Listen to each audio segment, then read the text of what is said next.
একটা পানানি। পানানবি আন। কামটা দিয়ে গেছে, কালকের মধ্যে রেডি না করতে পারলে মান সম্মান থাকবো না। এটার ইঞ্জিনটা আজকে যেমনি হোক রেডি করে দিতে হইব। হ্যাঁ ইমরান, হ্যাঁ? এদিকে আয় হন। জোস্তাদ। এ ধর, বিকাল তো নাস্তা পানি খাস না, এটা ল নাস্তা পানি খাইস। না উস্তাদ, আমি তো পেট ভরে ভাত খাইছি, আমার ক্ষুদা মতো লাগে নাই কে। আর এত টাকা দিলাম রাজাম নষ্ট হইয়া। রায়হান আপনার কাছে লাগবে উস্তাদ, আমি খুশি আছি। এত ভালো হয়ে গেল কবে তো, আবার কিছুই তো বুঝি না। ঠিক আছে, লাগলে চা নিস।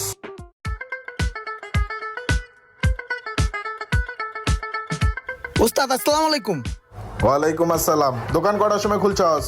উস্তাদ দোকান তো খুলছে এই সকালে ভোরে, খাওয়া দাওয়া করে আল্লাহর নাম নিয়ে দোকান খুলে লাইছি। যদি 2-4টা কাস্টমার আসে এটা ভালো না। উস্তাদ দুইটা সুড়ে কাস্টমার আইছিল, একটা তেলে একটু সমস্যা ছিল, এটা ঠিক করে দিছি। আর একটা সার্ভিস মার্ভিস করে দেওয়াতে খুশি হয়ে দুইটায় 1000 টাকা দিছে। লন উস্তাদ। 1000 টাকার কাম